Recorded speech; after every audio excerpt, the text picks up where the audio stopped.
నమస్తే, నేను మీ తేజ్. యుఎస్ మరికొన్ని గంటల్లో ఇరాన్ పైన మెరుపు దాడి చేయబోతుంది.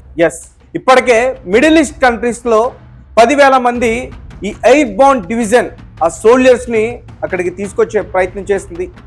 అలాగే వారిలో నుంచి 3,000 మంది సోల్జర్స్ని రీసెంట్గా కార్గ్ ఐలాండ్ని స్వాధీనపరుచుకునే ప్రయత్నం చేశారు. దాన్ని స్వాధీనపరుచుకున్నారు.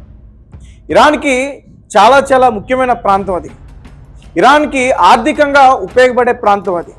అక్కడి నుంచే ఆయిల్కి సంబంధించిన వాళ్ళు ఎక్కువగా ఇతర దేశాలకి ఎగుమతి ఎక్కువగా చేస్తూ ఉంటారు.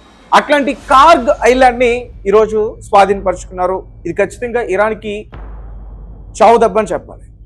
అయితే తర్వాత ఇస్ఫాహాన్, నటాంజ్, ఫ్లోరిడా ఇటువంటి ప్రాంతాలను కూడా పూర్తిగా ధ్వంసం చేసేందుకు ప్రయత్నించారు. 90% వరకు కూడా దాన్ని చేయగలిగారు ఇటు ఇజ్రాయెల్ అలాగే యుఎస్. ఇక ఈ హర్మోజ్ జలసంధి ఒక్కటే మిగిలింది. కానీ ఇటు ఐఆర్జేసీ కావచ్చు, బసిస్ ఫోర్స్ కావచ్చు, ఈ హర్మోజ్ జలసంధి కనుక మనం తెరిచేసి మనం చేతులెత్తే ప్రయత్నం చేస్తే ఇజ్రాయెల్ ఇరాన్ని దోచుకునే ప్రయత్నం చేస్తుంది.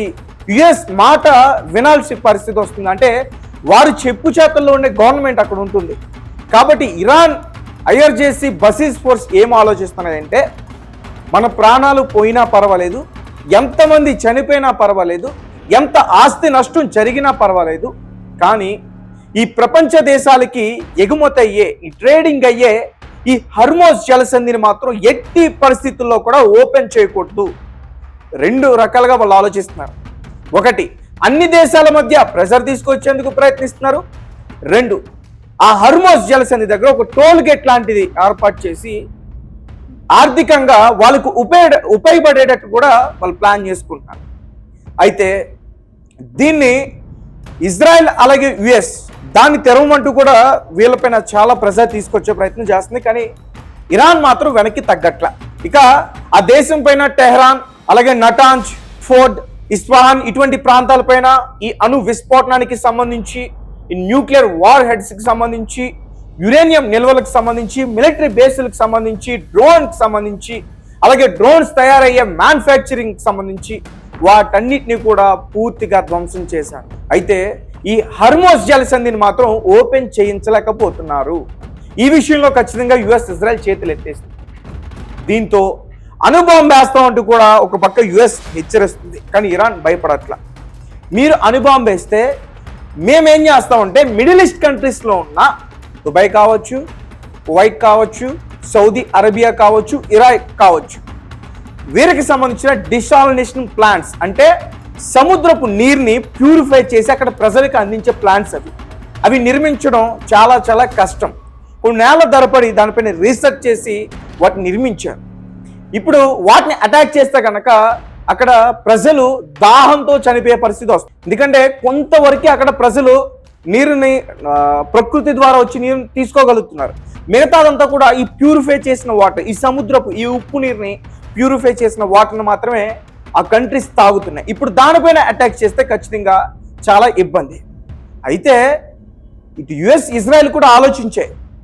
ఎందుకంటే ఇరాన్లో విద్యుత్ కేంద్రాలపైన అటాక్ చేస్తాం, మీరు హర్మోజ్ జలసంధి ఓపెన్ చేయబోతుంటూ కూడా హెచ్చరించి, ఇరాన్ ఏం చేస్తుందంటే రివర్స్లో, మీరు గనక విద్యుత్ కేంద్రాలపైన అటాక్ చేసినా మేము హర్మోజ్ జలసంధి ఓపెన్ చెయ్యం, కానీ మేము ఈ ప్యూరిఫై చేసే ఈ డిసాలినేషన్ ప్లాంట్స్ పైన అటాక్ చేస్తామంటూ కూడా హెచ్చరించాయి. దీంతో వెనక్కి తగ్గాల్సిన పరిస్థితి వచ్చింది యుఎస్కి అలాగే ఇజ్రాయెల్కి. దీనికి కారణం ఏంటంటే మిడిల్ ఈస్ట్ కంట్రీస్లో ఉన్న ఈ గల్ఫ్ కంట్రీస్ ఏవైతే ఉన్నాయో వాటి నుంచి ప్రెషర్. ఒకవేళ అదే జరిగితే కొన్నేళ్ళ వెనక్కి వెళ్ళిపోతారు. సో మొత్తానికి ఇప్పుడు ఏం చేస్తున్నారంటే ఇరాన్ని మొత్తం కూడా అదుపులోకి తీసుకొచ్చేందుకు ఈ ఎయిర్ బోర్న్ డివిజన్, ఈ 82వ ఎయిర్ బోర్న్ డివిజన్ ఏదైతే ఉందో దానికి సంబంధించి 2,500 మంది సైనికుల్ని, యుఎస్ఎస్ ట్రిపోలి అనే ఒక షిప్ ఉంది, అందులో సుమారుగా 100 ఎయిర్ క్రాఫ్ట్స్ ఉంటాయి. అక్కడి నుంచి ఆ ఎయిర్ క్రాఫ్ట్స్ ద్వారా వాళ్ళు అటాక్స్ చేయవచ్చు. ఆ హర్మోజ్ జలసంధి దగ్గర ఒక ఉద్రిక్తతని ఇంకా ఎక్కువగా ఏర్పాటు చేసి ఈ బసిస్ ఫోర్స్ అలాగే ఐఆర్జేసీకి సంబంధించిన కమాండర్స్ ఎవరైతే ఉంటారో వాళ్ళందరినీ కూడా హతమారిస్తే ఆల్మోస్ట్ చేతుల్లోకి వస్తుందని ఒక ప్లాన్ తోటి ఈ ట్రిపోలి షిప్ని అక్కడికి తీసుకొచ్చే ప్రయత్నం చేస్తూ ఉన్నారు ఈ 2,500 మంది సైనికులతో. సో అంటే వీరిలో మెరాన్కి సంబంధించిన వారు కూడా ఒక 3,000 మంది ఉన్నారు. దాదాపు అప్పుడు హర్మోజ్ జలసంధి దగ్గరికి, అలాగే ఇరాన్ గ్రౌండ్లోకి దగ్గరగా 10,000 మంది సైనికులు చేరుకోబోతున్నారు. అలాగే కొంతమందిని మిడిల్ ఈస్ట్ కంట్రీస్లో ఉంచారు. ఎందుకంటే ఈ మిడిల్ ఈస్ట్ కంట్రీస్లో ఇరాన్కి సంబంధించిన కొన్ని గ్రూప్స్ వారికి సపోర్ట్ చేస్తే హౌతీస్ కావచ్చు, హెజ్బుల్లా కావచ్చు, లేదంటే ఇరాక్లో షియా ముస్లిమ్స్ ఎవరైతే ఉన్నారో కొన్ని గ్రూప్స్గా ఫామ్ అయిపోయి యుఎస్కి సంబంధించిన ఎంబసీ ఆఫీసుల పైన, లేదంటే ఇంటర్నేషనల్ ఎయిర్పోర్ట్స్ పైన, ఆయా దేశాలకు సంబంధించిన ఎయిర్పోర్ట్స్ పైన వారు అటాక్ చేసే ప్రయత్నం చేస్తున్నారు. కాబట్టి వారిని అడ్డుకునేందుకు వీరి సైన్యం మిడిల్ ఈస్ట్ కంట్రీస్లో ఈ 82 ఎయిర్బోర్న్ డివిజన్ని అక్కడ ఏర్పాటు చేయడం ప్రయత్నం చేశారు. సో మిగతా సైన్యాన్ని ఇప్పుడు ఇరాన్ భూభాగంలోకి తీసుకెళ్లేందుకు ప్రయత్నిస్తారు. ఆల్మోస్ట్ కార్గ్ ఐలాండ్లోకి తీసుకెళ్లారో దాన్ని స్వాధీనపరుచుకున్నారు.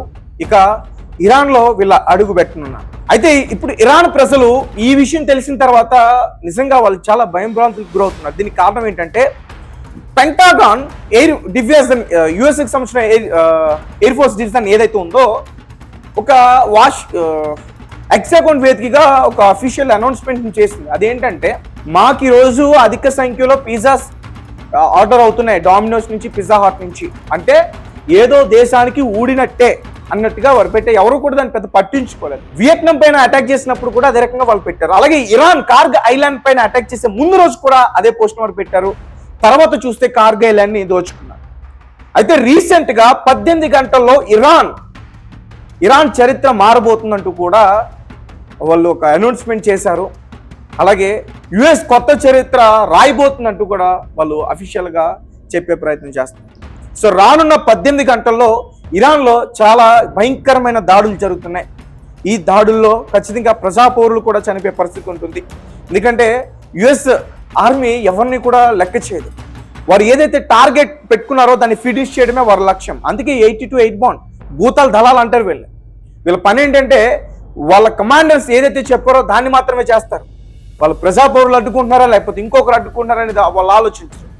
వారు బాధ్యతలు ఏంటంటే ఫస్ట్ బ్రిడ్జెస్ కావచ్చు, హాస్పిటల్స్ కావచ్చు, ఇంకా ఇరాన్కి సంబంధించిన ఏవైతే ఉంటాయో ప్రభుత్వ కార్యాలయాలు, వాటన్నిటిని కూడా స్వాధీనపరుచుకునే ప్రయత్నం చేస్తారు. సో ఇవన్నీ కూడా వాళ్ళ చేతుల్లోకి వెళ్ళిపోతే ఆటోమేటిక్గా నాయకులు లొంగిపోతారు. అటువంటి పరిస్థితిని ఇప్పుడు ఇరాన్లో తీసుకొచ్చే ప్రయత్నం చేస్తూ ఉన్నారు. అందుకనే గ్రౌండ్ ఫోర్స్ రెడీగా ఉంది. మరి కాసేపట్లో అక్కడికి వెళ్ళబోతుంది. ఇటువంటి వార్తలన్నీ కూడా వస్తూ ఉన్నాయి. సో ఈ రోజుతో ఇరాన్, ఇజ్రాయెల్, యుఎస్కి సంబంధించిన యుద్ధం ఒక కొలిక్కి వచ్చే అవకాశం అయితే ఉంటుంది. ఇక ఇరాన్కి లొంగిపోవడం తప్ప వేరే మార్గం అయితే కనిపించట్లేదు. ప్రభుత్వ నాయకులు కూడా ఆలోచించాలి. ఎందుకంటే ఇరాన్కి సంబంధించిన ప్రజాపౌరులు చాలా మంది చనిపోతారు. మొదటి నుంచి కూడా చూసుకుంటే గత 4 రోజుల నుంచి యుఎస్కి సంబంధించిన సైనికులు 16-17 మంది మాత్రమే చనిపోయారు. ఇప్పుడు ఇజ్రాయెల్కి సంబంధించిన వారు 40 మంది లోపే చనిపోయారు. అయితే ఇరాన్లో మాత్రం ఇరాన్ పౌరులు మాత్రమే దగ్గరగా 2,000 మంది ఉన్నారు. మళ్ళీ అందులో సైనికులు, అందులో మళ్ళీ ఇంటెలిజెన్స్ నిఘా వ్యవస్థకు సంబంధించిన ఆ నాయకులు దగ్గరగా 100 మంది పైగానే చనిపోయారు. అసలు మెయిన్ సుప్రీం లీడరే చనిపోయాడుగా. సో ఇరాన్ లొంగిపోవడమే కరెక్ట్ అని చాలామంది విశ్లేషకులు కూడా అదే విషయం చెప్తున్నారు. బట్ ఇరాన్ అయితే మాత్రం వెనక్కి తగ్గట్లే. మరి చూద్దాం. కొన్ని రోజులు గల్ఫ్ కంట్రీస్లో కూడా కొన్ని సపోర్ట్ చేశాయి ఇరాన్కి. బట్ ఇప్పుడంతా కూడా తారుమారైంది. పాకిస్తాన్ కూడా వెనక్కి తగ్గే అవకాశం కూడా ఉంది. ఇప్పుడు ఇమాన్ కూడా వెనక్కి తగ్గే అవకాశం ఉంది. ఎందుకంటే యుఎస్ చాలా దూకుడుగా ప్రవర్తిస్తుంది ఈ 2 రోజుల నుంచి కూడా.